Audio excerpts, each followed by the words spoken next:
Expliquemos lo que pasa.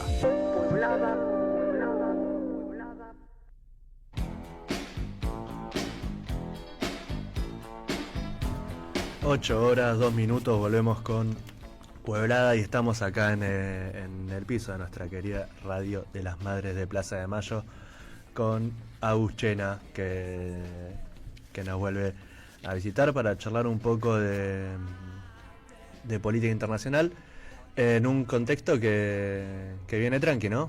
Sí, esto es un quilombo. ¿Cómo están? No, imagínense que, bueno, aprovecho para tirar un chivo que tenemos un canal de YouTube que se llama Fragua y arrancamos un programa que se llama La Verdadera Política, capítulo 1, los primeros 100 días de Trump.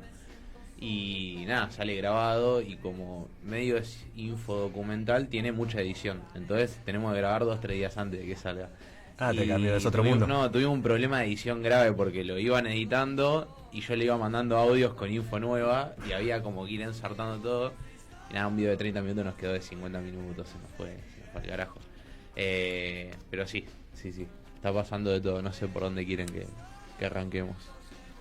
Por donde quieras, pero bueno, no venimos hablando los últimos programas, bueno, de la suba de aranceles, de la respuesta de China, de qué rol juega Argentina también en todo esto, ¿no? Con un papel lamentable yendo a buscar una foto con Trump, después festejando el 10%, que es lo mismo que le dieron básicamente a todos los países que les tiene sin cuidado qué tasa le pone.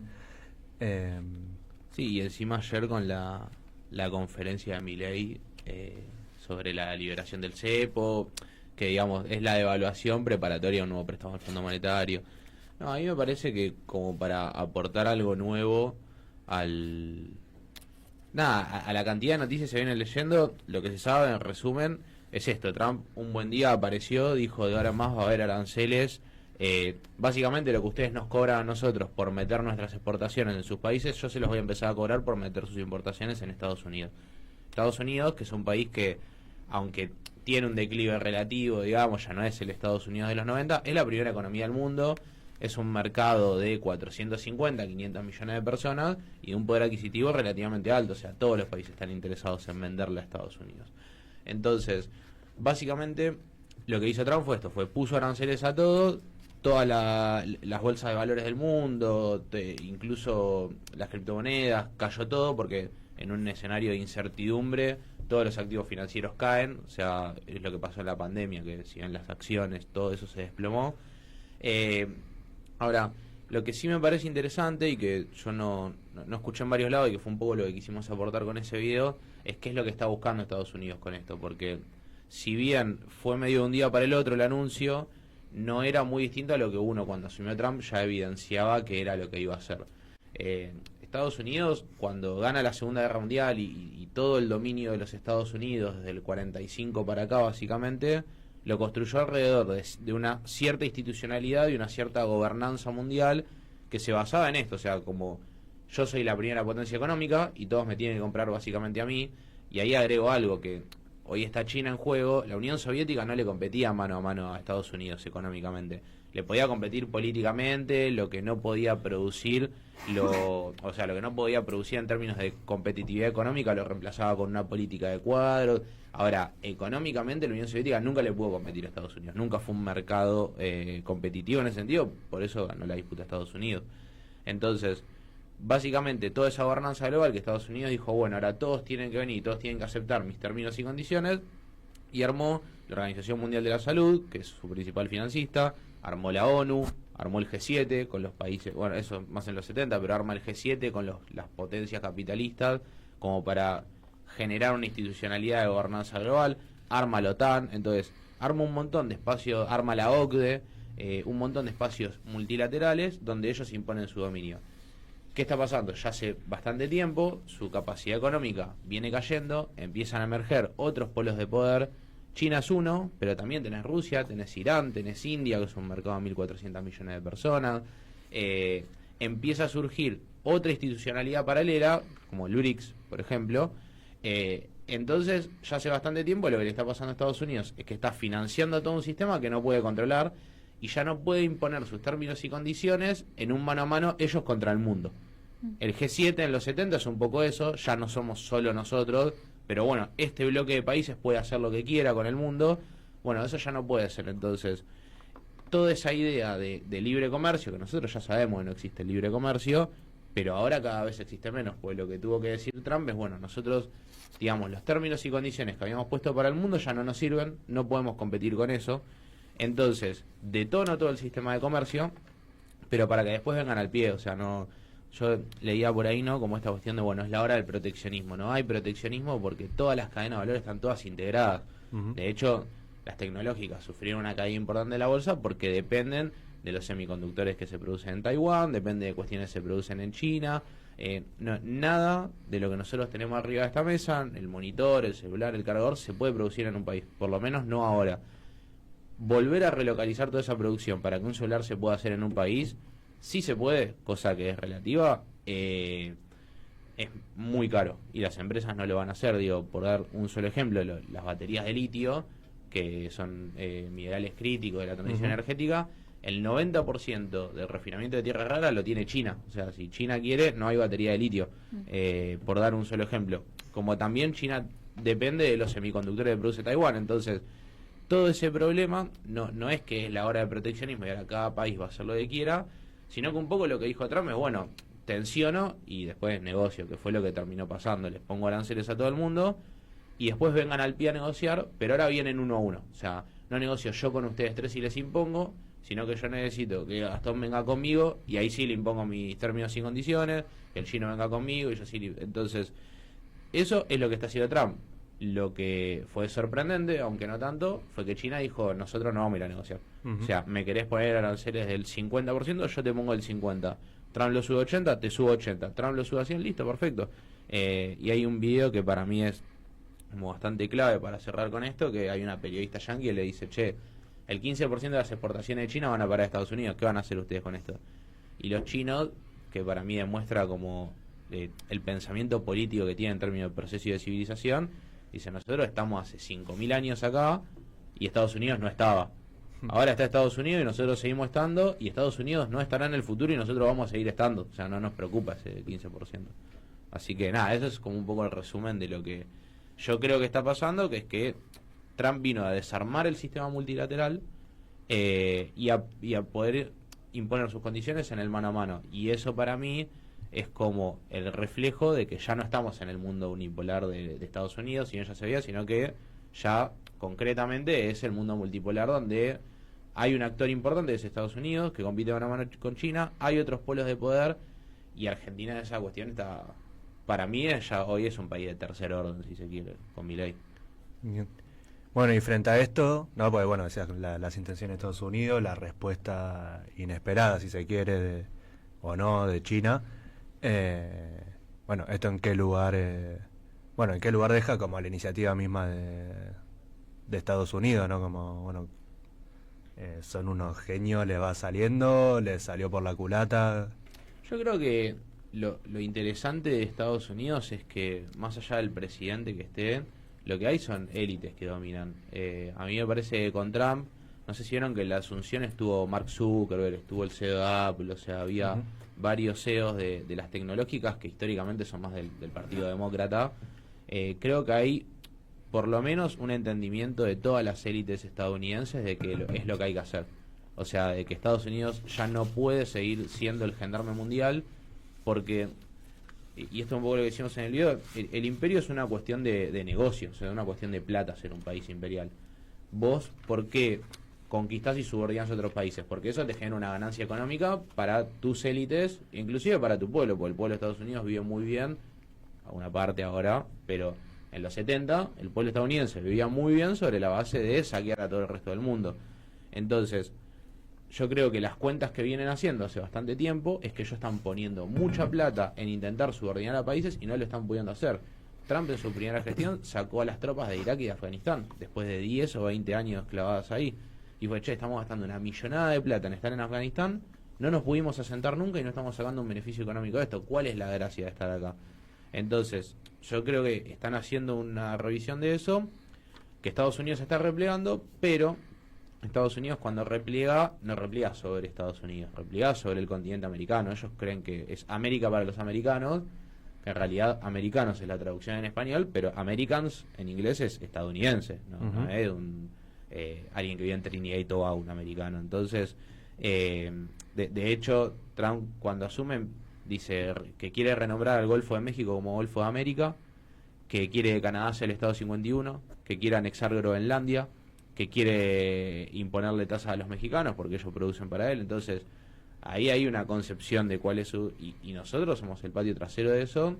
Y para mí Milei tiene una cuestión muy interesante, que es que no es Macri. O sea, Macri era un representante de la oligarquía local, de los poderes económicos locales, que sabemos que tiene una cuestión de subordinación con Estados Unidos, pero en esencia eran los capitales nacionales subordinados a los Estados Unidos. De hecho, por eso Macri siguió negociando con China. Milei lo primero que hizo fue ir y romper con China, porque Milei no es un tipo de los capitales nacionales, Milei es un tipo de los Estados Unidos. O sea, el RIGI, Macri nunca hubiese hecho el RIGI, porque el RIGI, que es el negocio histórico de la oligarquía, que es el extractivismo y la exportación, se lo hubiese dado a los suyos Macri. Milei se lo dio directamente a la JP Morgan y a BlackRock. O sea, que vengan las inversiones extranjeras a llevarse real a las cosas.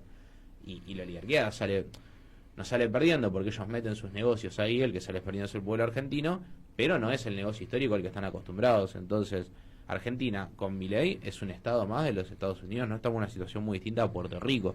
Y yo creo que Estados Unidos, la forma que tiene de poder salir airoso de esto es conseguir Mileis en distintos lados, o por lo menos quebrar la alianza que debería ser histórica y que ningún gobierno pudo lograr. No lo pudo lograr Perón, no lo pudo lograr el kirchnerismo, y en general no por problemas ni de Perón ni de Néstor y Cristina, sino más bien de los otros, es la alianza con Brasil. O sea, nosotros como país no tenemos capacidad de sentarnos en la mesa de las potencias de segundo orden. No somos India, que es la cuarta potencia en defensa del mundo, no somos Irán, que tiene bombas nucleares. O sea, no somos esos países. Ahora, sí es cierto, tenemos una posición geopolítica y una cantidad de recursos naturales y hasta una producción que si nosotros integramos Argentina, Brasil y con eso arrastramos a una unidad del Cono Sur, bueno, ahí sí nos paramos en otra situación. Ahora, hasta que nosotros no podamos lograr eso, vamos a tener Mileis para rato, porque la alternativa a Milei, en definitiva, era Sergio Massa, no proponía algo en términos económicos muy distintos. También en honor a la verdad, porque sin hacer un proceso político de profundo cambio en Alianza con Brasil no lo podés hacer, pero en definitiva era esto, era gasoducto Néstor Kirchner, larguemos el petróleo y exportémoslo. Y me parece que en esa ecuación nosotros no tenemos mucho para básicamente eso. Bueno, y en eso se enmarca, ni hablar, ni hablar la salida de Argentina el rechazo al ingreso a los BRICS, y bueno, y la última votación en por la CELAC. También, bueno, nada, eso, también pierdo una reflexión sobre eso y después, nada, ver qué pasa con el personaje Trump, ¿no? Que también lo venimos charlando cuando hablamos, bueno, de todo el vínculo con México, con Canadá, creo que incluso también un poco lo hemos hablado, pero bueno, como más allá de esta cuestión, como más en función de definiciones económicas y geopolíticas, como también todo este personaje nada más verborrágico, más violento, como muy parecido como al ensayo que tenemos acá, que bueno, que por lo menos intuitivamente uno diría que es todo lo contrario a una buena estrategia de relaciones diplomáticas, pero bueno, que no, y que tiene que ver también con este contexto, con este mundo donde, bueno, lo que decía vos, ¿no? Ir creando distintos Mileis, pero que bueno, en el presidente de los Estados Unidos quizás genera otro impacto. Sí, por eso Trump, que es nacionalista, digamos, se lleva bien con Milei, que es todo lo contrario. Porque nosotros estamos puestos en una posición de periferia, ellos están puestos en la posición de país central. O sea, son complementarias la estrategia de Trump y de Milei, y eso se ve en todas las decisiones de política exterior argentina, que de vuelta rompen con un montón de de cuestiones o de criterios que fueron históricos, porque este es un país, o sea, hoy somos un país satélite de los Estados Unidos con Milei directamente, o sea, e insisto con que esto no es lo mismo que Macri, no es lo mismo que Martínez de Oz, o sea, no es lo mismo porque no es una estrategia de los capitales nacionales. Entonces, en términos de política exterior, hacen lo que dice Estados Unidos, aunque no tenga nada que ver con los intereses de los argentinos. Bueno, es conocido el posicionamiento de este gobierno sobre la cuestión Malvinas. O sea, que incluso no tiene sentido, si te querés poner en los términos más materialistas, no tiene sentido en términos económicos para la élite argentina renegar o no buscar que las Islas Malvinas vuelvan a estar bajo nuestra soberanía. Entonces, creo que todo eso está alineado con él. Y después, sí, para mí hay una cuestión de estilos, pero yo creo que eso también tiene que ver más con la cuestión social interna de los Estados Unidos, que es la cuestión social interna de todos los estados.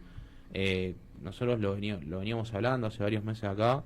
Están ganando las oposiciones y es porque la sociedad está harta, porque, digamos, en definitiva, el modelo económico con el que nosotros vivimos hasta el 2008, que es la crisis de la subprime, y que después acá en Argentina se logró estirar 7 años de una manera increíble, pero el capitalismo y el sistema mundial no salió nunca de esa crisis, entonces no le está pudiendo dar respuesta a su sociedad. Y Trump es un hijo de eso en 2016-2017, que ahora Donald Trump, digamos, es un nombre un poco más conocido, pero nunca un tipo como Donald Trump hubiese sido candidato del Partido Republicano, por arrancar.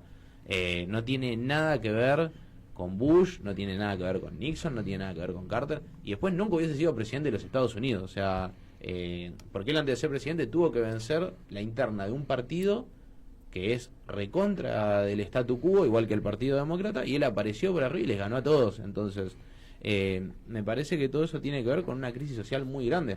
Nosotros en el video pusimos eso, o sea, vos tenés minutos y minutos de gente que duerme en la calle, de crisis de fentanilo, de crisis de armas, de crisis de suicidio. Entonces, naturalmente te va a aparecer un candidato que te dice que hay que romper con todo y hay que terminar con todo, y vos decís que está bien. Digamos, acá en esencia es un poco lo que pasó, fue lo mismo. O sea, si vos no le das respuesta, si supuestamente los políticos que se dedican a eso no le pueden dar respuesta a la sociedad, votó a alguien que no sea político. Total, los políticos no me están dando nada. Creo que tiene que ver con eso. Me quedé pensando en esto que decías de construir nuevos Mileis en el mundo y demás. Y por un lado, ¿qué onda este intento de Milei de llevar al presidente de Paraguay a juntarse con Trump y generar algo así como de, bueno, América Latina unida, entre comillas, entre ellos dos, para hacer estos negocios? Y después no quiero entrar en la típica pregunta internacional de ¿y cómo afecta esto a Argentina? Pero sí preguntarte específicamente sobre el acuerdo del FMI, que es algo que lo estamos hablando y que lo vamos a hablar mucho durante las próximas semanas. Más allá de lo específico del FMI, ¿qué onda la situación, digo, con Trump, de nuevo, de empezar a pensar en Argentina todavía más endeudada, el chino lo decía, más al fondo, a la hora de pensar en la subordinación con Estados Unidos? No, lo primero, yo creo que intenta hacer, bueno, cuando estuvo Macri se había hecho esta alianza de Lima, ¿no?, entre los presidentes de derecha, y lo que va a intentar hacer Milei, por la posición que tiene Argentina en Latinoamérica, que no es menor, es la tercera economía, cuarta economía, por ahí, va a ser un poco el alfil de la estrategia de Trump en toda Sudamérica. Dicho eso, el posicionamiento para Argentina, nosotros tenemos, bueno, un viejo sabio político llamado Perón decía que las guerras en el futuro iban a ser por el agua, por las materias primas y por los alimentos. Nosotros tenemos, no quiero decir la desgracia, pero somos un país muy codiciado por todos los poderes políticos, porque tenemos un conjunto de recursos naturales, de agua con el acuífero guaraní, un posicionamiento geopolítico, o sea, tenemos un montón de cuestiones que hacen de la Argentina un país más que interesante para tener, digamos, en su polo de poder. Creo que un poco la economía de Milei, entre muchísimas comillas, viene funcionando porque tenemos tal nivel de recursos que con hacer extractivismo y una economía primarizada alcanza para que la balanza comercial más o menos dé, y por lo tanto para tener más o menos ordenada la economía. Lo que te pasa es que eso no da trabajo y que la gente no come petróleo. Entonces, yo creo que en términos políticos, macroeconómicos, el Excel va a cerrar. O sea, está bien, ahora bajó el precio del crudo y eso repercute en la Argentina, bajó el precio de todas las commodities y nosotros vivimos básicamente de la exportación del agro, ahora también del petróleo. Con el RIGI lo que se busca un poco es esto, empezar a vivir del extractivismo de minerales y de la exportación de eso, entonces yo creo que en el Excel los números van a cerrar. El tema de vuelta es que la gente no come litio y que si vos exportás minerales para que te entren dólares y esos dólares después mandarlos a planchar el precio del dólar para que o a mantener más o menos alto el precio del peso para que ganen unos pocos sectores, eso te revienta internamente. O sea, yo creo que la crisis de Milei no va a ser por arriba. En términos internacionales eso le da bien y Argentina tiene su inserción al mundo y la va a tener, tenga el presidente que tenga, porque lo que produce Argentina es necesario para el mundo. Ahora, sí es cierto que en tanto y en cuanto nosotros nos estamos plegando a la estrategia de Estados Unidos y eso te lleva a una determinada ruptura con China, eso también para Argentina es una cagada, porque Estados Unidos y Argentina el problema que siempre tuvieron es que tienen economías complementarias, tienen economías que son similares, no son complementarias. Nosotros a China le exportamos una determinada cosa e importamos otras cosas que nosotros no producimos y ellos no tienen. Estados Unidos produce lo mismo que producimos nosotros, más competitivo, en mayor cantidad y con mucho menores costos, porque es un país bioceánico y está más cerca de Europa y más cerca de China. Entonces, en eso tenemos todo para perder. Nosotros cuando, no sé si se acuerdan, nos reíamos de que Macri festejaba que estábamos exportando limones a Estados Unidos. Y la verdad que no tengo un logro, porque nosotros a Estados Unidos casi que no le podemos exportar nada. Entonces ahí para mí hay una cuestión con el gobierno de Milei, que incluso un alineamiento en términos estrictamente económicos y no políticos de Argentina con Estados Unidos es imposible, porque no tenemos mucho para ofrecer a eso. Tiene más sentido ir a comerciar con África, incluso con Europa, y ni que hablar con China. Bien, la última, Gus, así que yo te la tiro, pero después vos respondés también, meté todo lo que te haya quedado en el tintero. No, eso, alguna última reflexión también, bueno, sobre la región, un poco decías recién, pero bueno, puntualmente con los procesos de Frente Amplio, de Petro, de Sheinbaum, bueno, ¿qué está pasando en nuestra región? ¿Qué movimientos se están dando? No, yo creo que hay una cuestión de esto, no se está pudiendo dar respuesta, porque hay una crisis económica, hay una crisis civilizacional global, es muy difícil darle respuesta desde un Estado a las problemáticas sociales. Por eso pierde la calle Pou, que en esencia no sé si fue un mal presidente. O sea, yo hablaba con gente de Uruguay y decían, la calle Pou no estuvo tan mal, no estaba para perder, como tampoco el Frente Amplio estaba para perder antes. Digo, que los únicos que pudieron revalidar fueron Morena en México, con un altísimo grado de aprobación de López Obrador, que si bien es cierto que tiene algunos beneficios de estar cerca de Estados Unidos, porque por el TEMEC un obrero de una automovilística gana 16, 17 dólares la hora, entonces y tenés producción y tenés para exportarlo a Estados Unidos. También es cierto que tuvo una política muy nacionalista con todo lo que son los recursos naturales, o sea, tomó decisiones muy complejas López Obrador, y yo un poco mi reflexión, más que nada en el futuro de Argentina, es que hay que tomar decisiones complejas, o sea, que ya hoy en día, con el grado de crisis que hay, la mera buena administración del Estado no va a alcanzar para que la sociedad viva mejor. Entonces, tenés que tomar decisiones muy complejas y muy profundas en cuanto a qué rol va a tener el Estado, no solamente en la redistribución del impuesto que le cobra a los empresarios y a los exportadores, sino en qué se exporta, cómo se exporta, qué se produce y cómo se produce.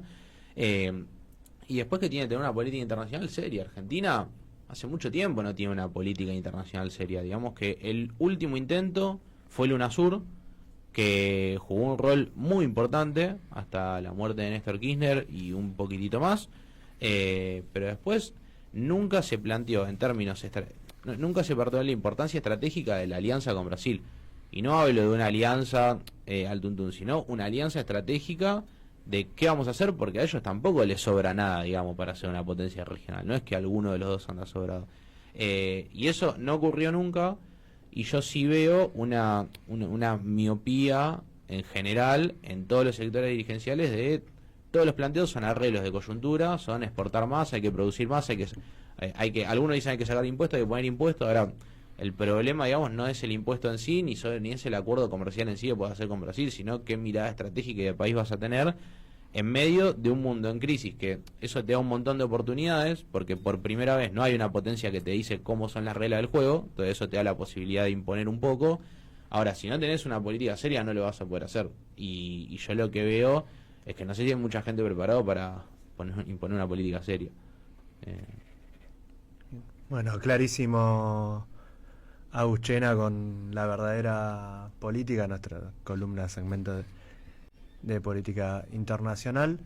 Y bueno, no sé si les queda algo más para decir, si no, ahora leemos unos mensajes y nos vamos, que tenemos una entrevista fuerte ahora para hablar también sobre lo que ocurrió los días miércoles y jueves. Patricio de Arturo Seguí nos dice: compueblada por la 530, la radio de las madres, el mensaje de Milei era el mismo de Martínez de Oz. Esto termina como en el 2001, flotación, igual devaluación, igual caída del poder adquisitivo. Y bueno, también Francisco de La Rioja nos dice, según Pino de la Sociedad Rural, bueno lo del cepo, pero ahora falta la baja de retenciones, nada los conforma. Y bueno, hay muchos mensajes, Diego, que nos manda sobre los anuncios de ayer, y en este año y medio se patinaron entre 24 y 25 miles de millones de dólares para mantener el dólar a donde está, es decir, la infla, y decir que no van a devaluar, pero termina devaluando y pidiendo más guita. Se la van a patinar toda apenas terminen las elecciones. Y bueno, en definitiva, mucho para reflexionar y para pensar en relación a lo último que decía Agus, de que tomar decisiones complejas es algo que hay que hacer en este país, con todo lo que eso conlleva, y también, bueno, animarse a recibir lo que venga del otro lado, ¿no? Sí, así es más que interesante también esta idea de, bueno, empezar a trabajar en este bloque regional y empezar a armar estas alianzas que te empiecen a empoderar también como país fuerte ante la puja internacional que hay desde el otro lado del Ecuador, si queremos decirlo, que es con Estados Unidos queriendo, como decía Agustín, creo que es uno de los grandes títulos que dejó esta columna de Trump necesita Mileis en todas partes. así es. Bueno, y nos vamos con el mensaje de Antonio Casero, que nos dice que este es el plan platita, pero el del carry trade, y que la fiesta la pagamos nosotros.